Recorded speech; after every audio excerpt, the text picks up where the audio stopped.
एक बार फिर mountain coaching classes में आप सभी का स्वागत है। तो आज की जो अपनी वीडियो रहेगी वो रहेगी 24 अगस्त से लेकर के 30 अगस्त के बीच के महत्वपूर्ण करंट अफेयर के बारे में। तो पहले क्वेश्चन से हम पढ़ते हैं। हाल ही में USISPF ने 2020 की लीडरशिप अवार्ड से किसे सम्मानित किया है? तो किसे सम्मानित किया है भाई? शांतनु नारायण और आनंद महिंद्रा को। ये शांतनु नारायण और आनंद महिंद्रा हैं कौन? इनके बारे में पढ़े हम। तो शांतनु नारायण ये तो हैं अडोब के वर्तमान में CEO, सॉफ्टवेयर कंपनी है अडोब, उसके CEO हैं कौन? शांतनु नारायण। और आनंद महिंद्रा को जानते ही होंगे आप, ये महिंद्रा ग्रुप के चेयरमैन हैं। आनंद महिंद्रा कौन है? महिंद्रा ग्रुप के चेयरमैन। महिंद्रा ग्रुप के चेयरमैन कौन है? आनंद महिंद्रा। तो इनको 2020 के लीडरशिप अवार्ड से नवाजा गया है। अब यहाँ पे ये टर्म आई है USISPF। इसका क्या अर्थ है? US से यूनाइटेड स्टेट एंड IS से Indian strategic participate forum award, ये इसकी फुल फॉर्म बनती है। और इसी के तहत है ना लीडरशिप अवार्ड से ये दोनों भारतीय हैं, शांतनु नारायण और आनंद महिंद्रा को नवाजा गया। अगला, हाल ही में किस देश में सुनहरे खोल के साथ जन्मे कछुए की खोज हुई है? अब ये मतलब सोने के जैसा खोल है कछुए का, तो ऐसी पहली प्रजाति ये पाई गई है। कौन से देश में पाई गई है? नेपाल में। तो नेपाल की यहाँ पे बात करें तो नेपाल की राजधानी कौन सी है? तो काठमांडू है। कौन सी है भाई? काठमांडू। काठमांडू के अंदर किसका हेडक्वार्टर है? सार्क का।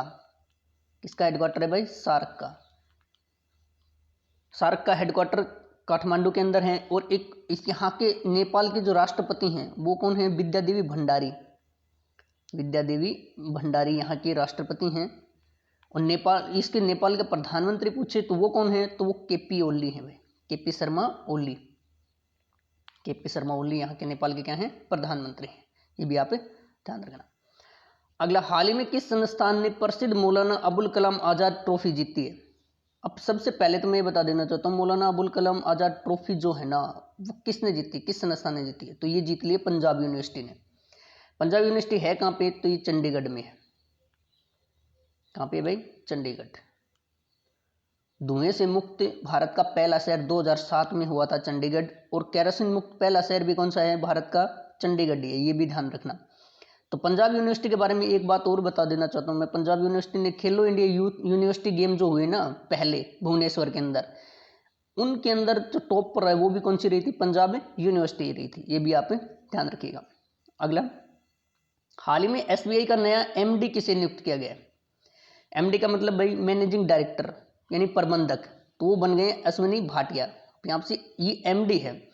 और यहाँ पे बात करें चेयरमैन की तो वो अलग होता है भाई। चेयरमैन कौन है? रजनीश कुमार। चेयरमैन कौन है भाई? रजनीश कुमार।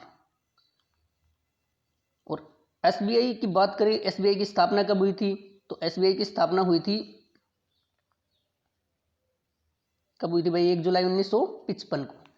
1 जुलाई 1955 को SBI की क्या हुई थी? स्थापना। और भारत का सबसे बड़ा व्यावसायिक बैंक भी कौन सा है? यही है। अगला, हाल ही में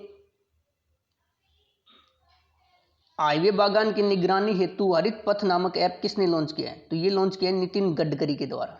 हाईवे बागान यानी हाईवे के साथ साथ में जो पेड़ पौधे लगाएंगे ना उनकी निगरानी के लिए हरित पथ नामक ऐप है ना वो किसने लॉन्च किया है? नितिन गडकरी ने। तो नितिन गडकरी कौन है? अपने परिवहन मंत्री हैं। नागपुर इनकी क्या बनती है? कॉन्स्टिट्यूएंसी पड़ती है। नितिन गडकरी। अगला, हाल ही में किस राज्य में भारत के सबसे लंबे नदी रोपवे का उद्घाटन किया गया? तो किस राज्य में किया गया भाई? असम में। नदी रोपवे होता क्या है? तो ये नदी रोपवे बनाया गया ब्रह्मपुत्र पे। कौन से नदी पे बनाया गया भाई? ब्रह्मपुत्र पे नदी रोपवे। अब यहाँ पे ये रोपवे होता क्या है? यहाँ पे एक किनारे से लेकर के दूसरे किनारे तक लोहे के खंभों को तार से जोड़ दिया जाता है। और जो ट्रॉली होती है ना वो यात्रियों को ले जाने के लिए वो होता है ये रोपवे। तो इसका उद्घाटन कहाँ पे किया गया है? असम के अंदर। अब सबसे लंबा है तो इंपॉर्टेंट है, सबसे लंबी इसकी लंबाई कितनी है? तो 1.8 किलोमीटर, लगभग 2 किलोमीटर के लगभग इसकी लंबाई है। कितनी? 1.8 किलोमीटर। असम की बात करें तो असम के CM कौन है भाई? सर्बानंद सोनोवाल। कौन है भाई? सर्बानंद सोनोवाल, जिनको पीछे श्यामा प्रसाद मुखर्जी अवार्ड 2020 से नवाजा गया है। और यहाँ के मुख्य राज्यपाल पूछे तो जगदीश मुखी हैं। अगला, वित्त मंत्रालय के अनुसार कितने लाख रुपया के सालाना कारोबार वाले व्यापार को जीएसटी में छूट दी गई है? तो 40 लाख। पहले कितनी थी? ये 20 लाख थी और अब कितनी कर दी गई है? 40 लाख कर दी गई है। अब यहाँ पे जीएसटी एक टर्म आया, जीएसटी के बारे में बात करें तो गुड्स सर्विस एंड टैक्स। ये कैसा कर है? तो ये अप्रत्यक्ष कर है, ये भी आप ध्यान रखना। कई बार ना सीधे पूछ लेते हैं, कर दो प्रकार के होते हैं, प्रत्यक्ष और अप्रत्यक्ष। तो जीएसटी कैसा है भाई? अप्रत्यक्ष कर है। जीएसटी भारत में लागू कब हुई ऐसा पूछ लेता हूं तो ये भारत में लागू हुई थी 1 जुलाई 2017 को। 1 जुलाई 2017 को जीएसटी क्या हुई थी? लागू हुई थी। और सबसे पहले विश्व में पूछे ना तो विश्व में फ्रांस में हुई थी भाई। जीएसटी सबसे पहले विश्व में फ्रांस में 1954 में 1954 में हुई थी। अब यहाँ पे कई बार क्वेश्चन आता है जीएसटी की स्वीकृति देने वाला, यानी जीएसटी को मंजूरी देने वाला भारत का पहला राज्य पूछे तो असम। कौन सा है? असम। और जीएसटी बिल को पारित करने वाला, देखो दोनों क्वेश्चन अलग अलग हैं, पारित करने वाला कौन सा है? तेलंगाना है। पारित करने वाला कौन सा है? तेलंगाना है। ये भी आप ध्यान रखिएगा। अगला, हाल ही में वन अरेंज्ड मर्डर बुक किसने लिखी है? बहुत इंपॉर्टेंट क्वेश्चन है भाई। वन अरेंज्ड मर्डर बुक ये किसके द्वारा लिखी गई है? तो ये लिखी गई है चेतन भगत के द्वारा। अब चेतन भगत के और नॉवल कौन कौन से हैं भाई इंपॉर्टेंट? तो हाफ गर्लफ्रेंड है, टू स्टेटस है, और कौन सी भाई? Two states. दोनों के ऊपर मूवी बन चुकी है भाई, दोनों के ऊपर बॉलीवुड मूवी बन चुकी है। तो half girlfriend, two states, one arranged murder, ये तीनों किसकी भाई? चेतन भगत की हैं। अगला, हाल ही में पहली यूवी बैगेज, ये थोड़ा सा टाइपिंग मिस्टेक हो गई, यहाँ पे वो आना चाहिए था, बैगेज ऊपर मात्रा होगी, बैगेज सैनिटाइजेशन रैपिंग और रैपिंग मशीन किस रेलवे स्टेशन पे शुरुआत हुई है? तो ये अहमदाबाद रेलवे स्टेशन पे इसकी स्टार्टिंग कर दी गई है। यानी कि यात्रियों के साथ जो भी बैगेज है, लगेज है, सामान है, उनका और खुद का जो है ना पूरी तरह से क्या होगा? इस मशीन के अंदर सैनिटाइज कर दिया जाएगा। तो ऐसा पहला रेलवे स्टेशन कौन सा बन गया है? Ahmedabad railway station. और अहमदाबाद है ना गुजरात का सबसे बड़ा शहर भी है, ये भी आप ध्यान रखिएगा। अगला, और अहमदाबाद के अंदर विश्व का सबसे बड़ा क्रिकेट स्टेडियम मोटेरा स्टेडियम, जहां पे नमस्ते ट्रंप कार्यक्रम भी हुआ था, ये भी आप ध्यान रखिएगा। अगला है, मध्य प्रदेश सरकार ने सरकारी नौकरी में प्रदेश के लोगों के लिए कितने % आरक्षण की घोषणा कर दी है? तो कितने की कर दी है भाई? 100%। यानी मध्य प्रदेश के लोग जो भी यहाँ पे मध्य प्रदेश सरकार की जो भी सरकारी नौकरी होगी ना, उनमें है ना वहाँ के लोगों के लिए 100% आरक्षण की सुविधा कर दी गई है। और ऐसा करने वाला भारत का ये पहला राज्य बना है, ये भी आप याद रखिएगा। अगला, प्रधानमंत्री मुद्रा योजना के तहत महिलाओं को ऋण देने के मामले में कौन सा राज्य टॉप पर रहा? ये प्रधानमंत्री मुद्रा योजना नरेंद्र मोदी जी के द्वारा शुरू की गई थी। और कब की गई थी ये शुरू? तो 2015 में शुरू की गई थी। कब की गई थी भाई? 2015 के अंदर। तो इनके अंदर है ना महिलाओं को ऋण देने वाला में पहला राज्य कौन सा रहा? तमिलनाडु रहा। तो ये इसकी शुरुआत हुई थी 2015 में। बात करें तमिलनाडु की तो के पलानीस्वामी यहाँ के सीएम हैं। कौन है भाई? के पलानीस्वामी यहाँ के सीएम हैं। राज्यपाल की मैं बात करूँ तो बनवारी लाल पुरोहित हैं। कौन है? बनवारी लाल पुरोहित तमिलनाडु के राज्यपाल हैं, ये भी आप याद रखिएगा। हाल ही में किस राज्य ने अपना पहला ड्रैगन फ्लाइट फेस्टिवल बनाया है? तो ड्रैगन फ्लाइट फेस्टिवल बनाने वाला पहला राज्य कौन सा बन गया भाई? केरल बन गया। और केरल ने इसको दूसरा नाम दिया है थुम्बी महोत्सव। इसका दूसरा नाम भाई थुम्बी महोत्सव, ये नाम केरल ने इसको दिया है 2020। तो ऐसा करने वाला कौन सा बन गया? केरल। केरल का सीएम पूछे तो पिनरई विजयन है, और राज्यपाल पूछे तो आरिफ मोहम्मद खान है। राज्यपाल कौन है भाई? आरिफ मोहम्मद खान, ये भी आप ध्यान रखना। और एक इन्होंने है ना वो केरल ने एक कार्यक्रम चलाया, जो छोटे बच्चे हैं ना उनको मातृभाषा में सिखाने के लिए ही एक कार्यक्रम भी इन्होंने स्कूलों के अंदर चलाया। अगला, किसानों के साख का आकलन। अब यहाँ पे है ना साख का मतलब होता है ऋण। साख का मतलब क्या होता है? ऋण, जो कर्ज होता है उसका आकलन करने हेतु का मतलब के लिए उपग्रह डाटा, यानी जो सैटेलाइट डाटा है ना उसके उपयोग को शुरू करने वाला भारत का पहला बैंक कौन सा बन गया? पहला आ गया तो इंपॉर्टेंट है, तो कौन सा बन गया भाई? ICI bank. आईसीआई बैंक की मैं बात करूं ना तो इसकी जो हेडक्वार्टर है ना वो कहाँ पे है? हेडक्वार्टर तो मुंबई में है। हेडक्वार्टर कहाँ पे है भाई? मुंबई के अंदर। यहाँ पे इसकी स्थापना पूछे तो आईसीआई की तो इसकी 5 जनवरी 1994 को स्थापना हुई थी भाई, 1994, 1994 में, 5 जनवरी 1994 में। इसके चेयरमैन कौन है? तो गिरीश चंद्र चतुर्वेदी हैं, पीछे ही बनाए गए थे गिरीश चंद्र चतुर्वेदी, आईसीआईसी बैंक के कौन है भाई चेयरमैन? गिरीश चंद्र चतुर्वेदी। अगला, द मुस्लिम 500 पत्रिका, तो ये पत्रिका है, जैसे ये मतलब फोर्ब्स होती है ऐसे ये पत्रिका है द मुस्लिम 500 पत्रिका ने किसे मैन ऑफ द ईयर का अवार्ड चुना है भाई? मैन ऑफ द ईयर, तो ये चुन लिया गया इमरान खान। इमरान खान कौन है भाई? पाकिस्तान के पीएम है। पाकिस्तान की राजधानी पूछे तो इस्लामाबाद, और इस्लामाबाद में ही पाकिस्तान की संसद है, और उस संसद भवन की जो इमारत है ना, वो विश्व की पहली सौर ऊर्जा से संचालित इमारत भी बन गई है।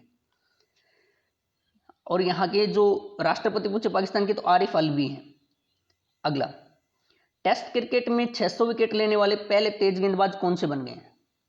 तो कौन बन गए भाई? James Anderson. कहाँ का है ये? इंग्लैंड का जेम्स एंडरसन, 600 विकेट लेने वाले पहले तेज गेंदबाज। यानी इससे पहले है ना विश्व में किसी भी तेज गेंदबाज ने टेस्ट क्रिकेट के अंदर 600 विकेट नहीं लिए। वैसे टेस्ट में सर्वाधिक विकेट लेने वाले कौन है? तो टेस्ट में सर्वाधिक विकेट 800 विकेट वो किन्होंने लिए? मुथैया मुरलीधरन। मुथैया मुरलीधरन कहाँ के हैं? श्रीलंका के। पीछे इन्हें विजडन का लाइफ टाइम अचीवमेंट अवार्ड दिया गया मुथैया मुरलीधरन को।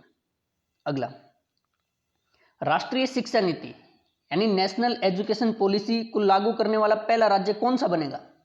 यानी इसको पीछे ही आपको ध्यान हो भाई, कैबिनेट ने नई शिक्षा नीति को मंजूरी दे दी थी, तो इसको लागू करने वाला पहला राज्य कौन सा बनेगा? तो कर्नाटक बनेगा भाई। कौन सा बनेगा? कर्नाटक। कर्नाटक के सीएम पूछे तो बीएस येदुरप्पा, और यहाँ के जो राज्यपाल पूछे तो वज्जूभाई वाला है, वज्जूभाई वाला यहाँ के राज्यपाल हैं। कहाँ के भाई? कर्नाटक के। कर्नाटक की राजधानी बेंगलोर, जहाँ पे इसरो का क्या है? हेडक्वार्टर है। ये भी आप याद रखिएगा। अगला, हाल ही में नीति आयोग द्वारा जारी किए गए निर्यात तैयारी सूचकांक। निर्यात तैयारी का मतलब क्या होता है? जो एक्सपोर्ट होता है ना, एक्सपोर्ट क्या होता है? निर्यात। तो उसको बेहतरी तरीके से करने के मामले में ये सूचकांक जारी किया गया। तो इसमें पहले स्थान पे कौन सा राज्य रहा भाई? गुजरात। और नीति आयोग की बात करें तो नीति आयोग इसकी ये योजना आयोग की जगह इसका 1 जनवरी 2015 नीति आयोग की स्थापना। नीति आयोग के अध्यक्ष तो कौन होते हैं? जो प्रधानमंत्री होता है वही होता है। और उपाध्यक्ष कौन है? तो राजीव कुमार है। कौन है भाई? राजीव कुमार। तो निर्यात सूचकांक में पहला स्थान कौन से राज्य का रहा? गुजरात का। अगला, हाल ही में 200 अरब डॉलर की संपत्ति वाले विश्व के पहले व्यक्ति कौन बन गए? यानी इतनी संपत्ति वाले भाई 200 अरब डॉलर बहुत ज्यादा हो जाती है।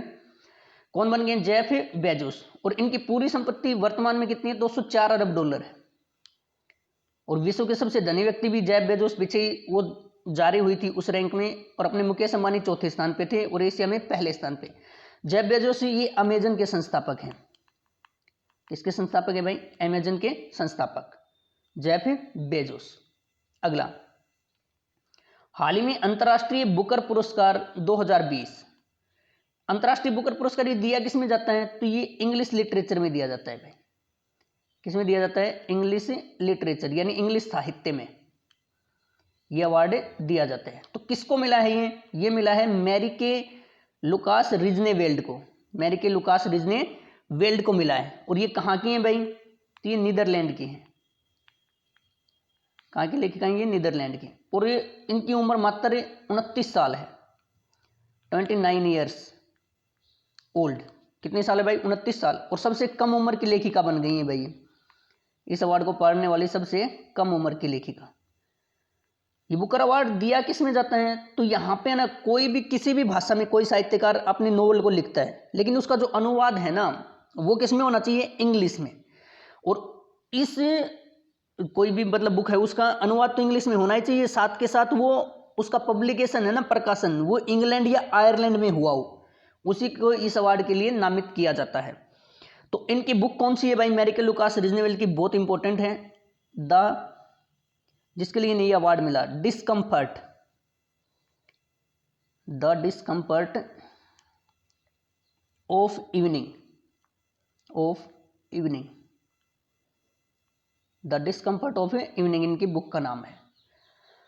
अगला इंपॉर्टेंट भाई, हाल ही में राष्ट्रीय खेल दिवस कब मनाया गया? तो ये कब मनाया गया? 29 अगस्त को। और इसी तारीख को भारत के राष्ट्रपति द्वारा भारत के जो सर्वोच्च खेल पुरस्कार है राजीव गांधी खेल रत्न और अर्जुन अवार्ड, ये दिए गए 29 अगस्त को। तो राष्ट्रीय खेल दिवस तो 29 अगस्त को हो गया। यहाँ पे इंटरनेशनल आ जाता है भाई, अंतर्राष्ट्रीय खेल दिवस, तो वो कब मनाया जाता है? वो मनाया जाता है 6 अप्रैल को। क्योंकि कई बार है ना हम कंफ्यूज रहते हैं भाई, क्या रहते हैं? कंफ्यूज इनमें, राष्ट्रीय खेल दिवस से अंतर्राष्ट्रीय खेल दिवस। तो राष्ट्रीय खेल दिवस तो 29 अगस्त को और इंटरनेशनल 6 अप्रैल को। अब यहाँ पे बात करें हम ये किसके उसमें समर्थी में, तो ये मनाया जाता है जयंती के ऊपर। मेजर ध्यानचंद, जो हॉकी के जादूगर थे मेजर ध्यानचंद, उनकी जयंती के ऊपर ये 29 अगस्त को हर साल मनाया जाता है। और इसकी शुरुआत कब हुई थी? तो इसको पहली बार 29 अगस्त 2012 में मनाया गया था। 29 अगस्त 2012 में से पहली बार राष्ट्रीय खेल दिवस को मनाया गया था। अगला, हाल ही में किस राज्य ने अपनी पहली समुद्री एम्बुलेंस, जिसका नाम क्या है प्रतीक्षा, उसकी शुरुआत की है? तो ये कर दी है भाई केरल ने। किसने कर दी है? केरल ने। अब यहाँ पे एक बात बन गया, समुद्री एम्बुलेंस का मतलब क्या है? जो मछुआरे हैं ना उनकी सुरक्षा के लिए इस एम्बुलेंस की शुरुआत की गई है। और इसकी शुरुआत में ये केरल के अंदर ही चलेगी और इसका नाम क्या रखा गया है? प्रतीक्षा। केरल के बारे में मैं आपको बता चुका हूं। इसकी राजधानी कौन सी है? तिरुवनंतपुरम। राजधानी कौन सी है भाई? तिरुवनंतपुरम। तिरुवनंतपुरम से एक क्वेश्चन आप ध्यान रखना, भारत का पहला स्पेस टेक फोरम, भारत का पहला स्पेस टेक फोरम, वो भी कहां पे खुला है? तो तिरुवनंतपुरम में खुला है, ये भी ध्यान रखिएगा। आज का लास्ट क्वेश्चन है, हाल ही में किसने स्वस्थ शरीर स्वस्थ दिमाग अभियान, यानी ये क्यों शुरू किया गया है? तो कोरोना के कारण जो बच्चे हैं ना, स्कूल के अंदर जो बच्चे हैं वो यहीं पे रहते हैं घर पे ही, तो उनको डिप्रेशन से बचाने के लिए स्वस्थ शरीर स्वस्थ दिमाग अभियान की शुरुआत की गई दिल्ली सरकार के द्वारा। मुख्यमंत्री कौन है भाई? अरविंद केजरीवाल। अरविंद केजरीवाल ने पीछे ही अपने नाम से एक ऐप भी चलाया था, AK ऐप। कौन सा ऐप था भाई? AK app. और यहाँ के जो लेफ्टिनेंट गवर्नर है LG कौन है? बहुत इंपॉर्टेंट है, अनिल बैजल जी हैं। कौन है भाई? अनिल बैजल, लेफ्टिनेंट गवर्नर, उपराज्यपाल दिल्ली। इसके मैं कोरोना से जुड़े हुए कुछ एक क्वेश्चन में आपको बता देना चाहता हूं जो अभियान इन्होंने कोरोना हेतु चलाए। एक तो 5T प्लान, ये भी दिल्ली सरकार का है। ऑपरेशन शील्ड, इंपॉर्टेंट है भाई, ऑपरेशन शील्ड, ये भी कोरोना के लिए, ये भी दिल्ली सरकार के द्वारा चलाया गया। और एक है SS कोरोना, SS कोरोना। तो ये तीनों अभियान है ना किसके द्वारा चलाए गए हैं भाई? ये दिल्ली सरकार के। जैसे किल कोरोना है मध्य प्रदेश सरकार के द्वारा चलाया गया, तो ये भी आपने ध्यान रखिए, एग्जाम का पार्ट बन सकते हैं। और भारत का पहला प्लाज्मा बैंक, भारत का पहला प्लाज्मा बैंक, ये भी कहां पे खुला था? तो ये भी दिल्ली में ही, ये भी आप ध्यान रखिएगा। तो आज के क्लास में बस इतना ही है भाई, धन्यवाद।